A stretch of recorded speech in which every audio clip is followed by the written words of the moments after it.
Halo semua, balik lagi sama saya Aca.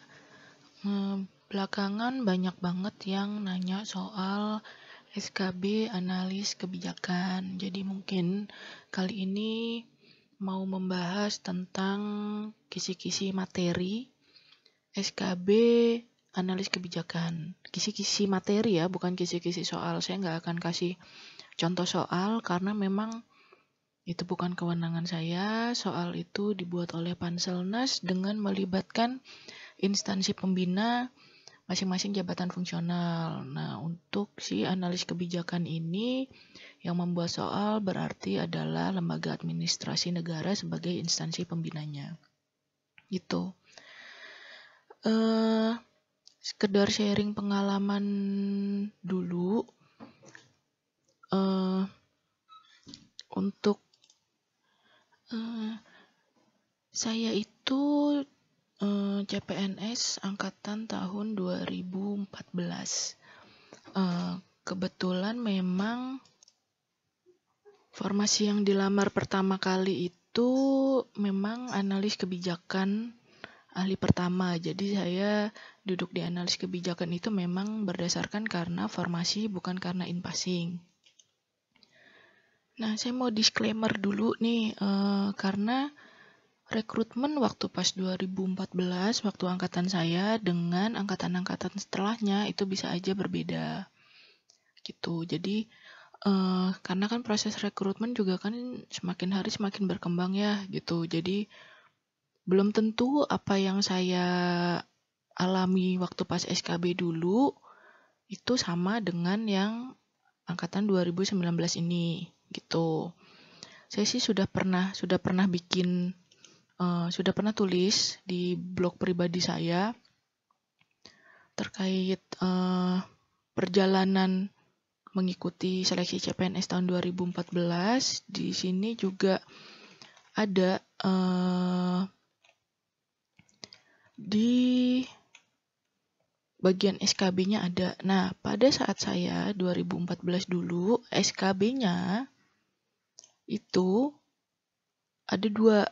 Jadi itu kan SKB itu waktu pas saya itu jadi 1 sama psikotes, jadi dilaksanakan 1 hari. Nah, khusus untuk SKB jabatannya itu dilakukan ada 2 nih, gitu, ada 2.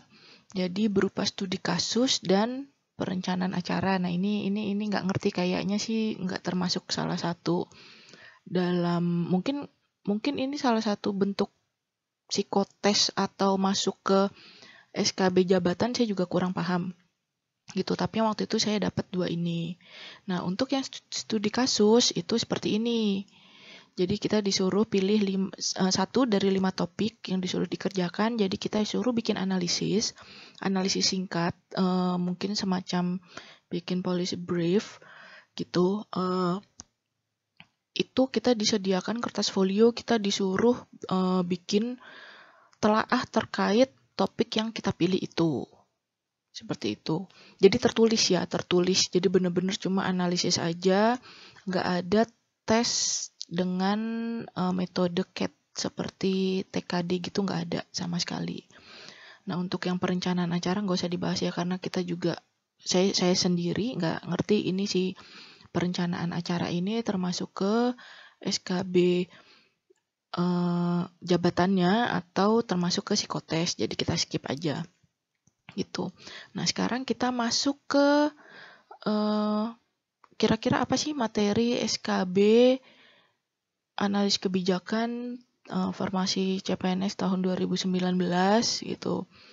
Nih, kita langsung masuk ke ini, informasinya dari akun resminya Kemenpan RB. Mereka sudah buat kisi-kisi SKB-nya itu seperti ini. Ini kisi-kisinya sebenarnya diambil dari Permenpan RB nomor 45 tahun 2013. Ini tentang jabatan fungsional analis kebijakan dan angka kreditnya.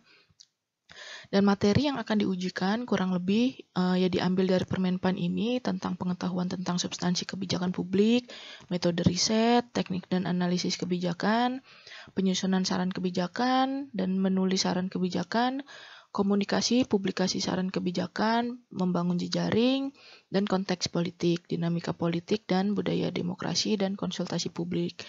Nah, kisi-kisi ini sebenarnya ini berdasarkan surat edaran dari Menteri Pan-RB nomor B/M/M.SM.01.00/2020. Sebenarnya di sini sudah tuliskan juga semuanya di lampirannya ya, di lampirannya. Nah, ini untuk analis kebijakan itu karena untuk CPNS dibuka formasi dua jenjang. Untuk analis ahli pertama itu dari jenjang S1, untuk yang analis kebijakan ahli mudanya itu dari yang S2, biasanya seperti itu. Nah, ini udah disebutkan juga kalau sama kayak tadi yang disebutkan di Instagramnya Kemenpan RB, kalau yang akan diujikan nanti adalah hal-hal seperti ini yang bisa dipelajari di Permenpan RB nomor 45 tahun 2013. Maaf, itu ada tukang roti lewat. Nah, sekarang kita masuk ke Permenpan RB nomor 45 tahun 2013. Nah, untuk teman-teman yang melamar formasi untuk JF analis kebijakan, ya sebaiknya baca ini, gitu kan.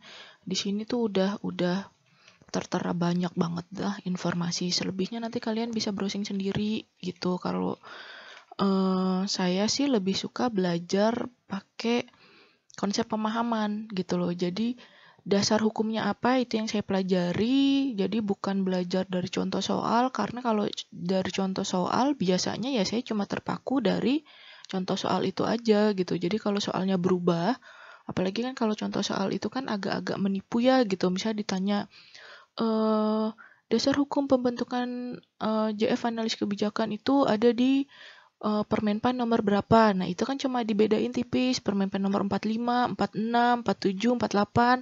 Terus tahunnya juga 2013, 2012, 2011, 2010 yang kayak gitu.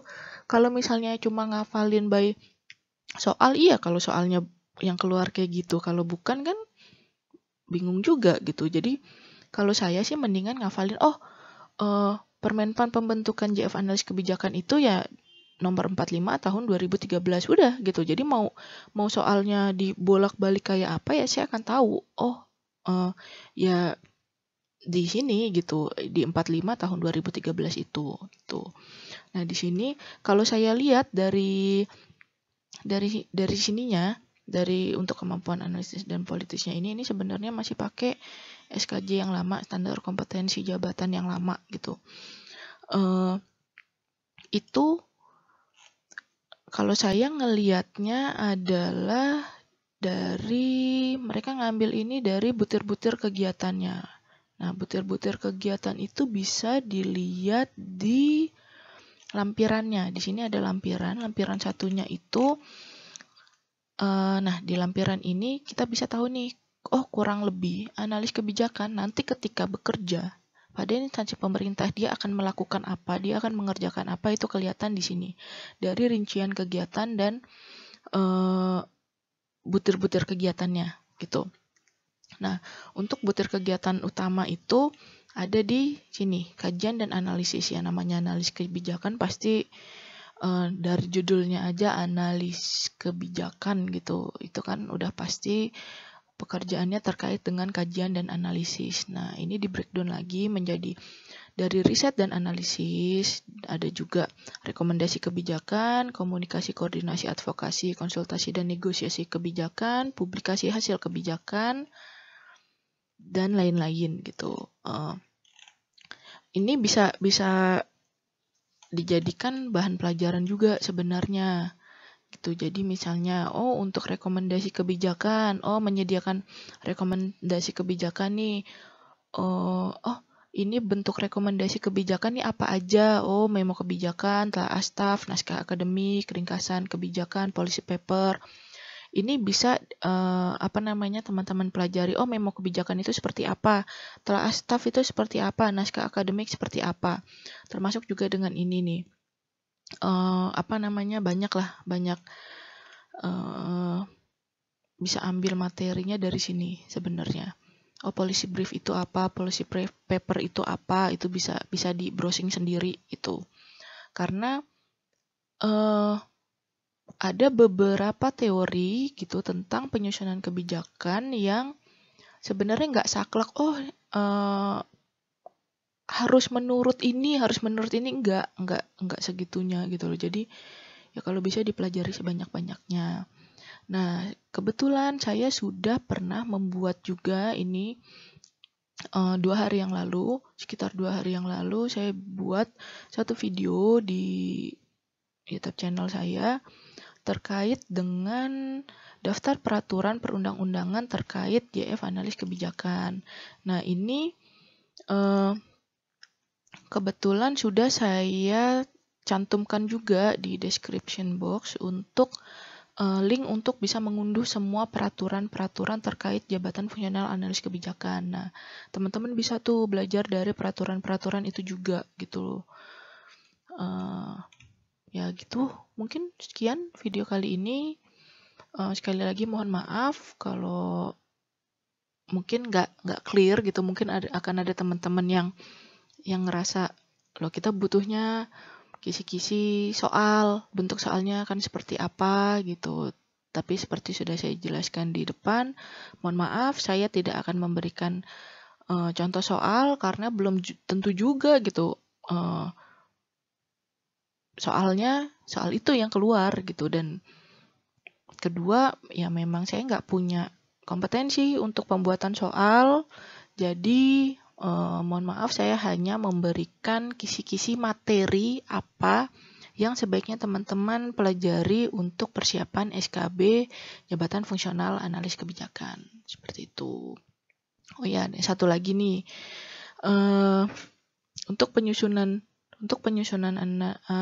analisis kebijakan, penyusunan kebijakan publik itu ada 6 tahap, mulai dari agenda setting, dari policy formulation, policy implementation, dan policy evaluation, policy change, dan policy termination. Ini satu circle, satu proses untuk penyusunan kebijakan publik. Nah, ini kemungkinan besar akan ditanyakan. Jadi teman-teman bisa browsing sendiri, oh agenda setting itu prosesnya seperti apa, terus policy formulating itu seperti apa gitu. Jadi benar-benar informasinya bisa di browsing sebanyak-banyaknya. Nah, mungkin untuk yang background pendidikannya itu administrasi pemerintah, itu sudah nyambung banget lah sama background pendidikannya. Itu biasanya materi-materi kuliahnya kok yang akan ditanyain gitu. Nah, untuk SKB tahun 2019, untuk formasi tahun 2019, informasi yang saya tahu adalah TKB-nya, apalagi karena masih pandemi seperti ini ya, itu TKB-nya melalui CAT gitu, melalui metode CAT. Jadi mengerjakan soal terkait dengan penyusunan kebijakan publik, nanti diberi soal, saya nggak tahu jumlahnya berapa, yang nantinya ya seperti waktu pas SKD, begitu selesai nanti akan muncul nilainya, dan nanti kalau ini sih nggak ada passing grade-nya, cuma mungkin akan diambil yang nilai tertinggi. Jadi bisa dilihat nih saingannya, kan sudah kelihatan namanya siapa, dia SKD-nya dulu totalnya berapa, dan di SKB-nya totalnya berapa. Begitu juga dengan punya kamu juga bisa lihat nih gitu. Oh, chance kamu sama chance saingan kamu ini lebih besar untuk siapa yang menang gitu. Ya mungkin segitu dulu video kali ini. Mohon maaf apabila masih banyak kekurangan. Sampai jumpa di video selanjutnya.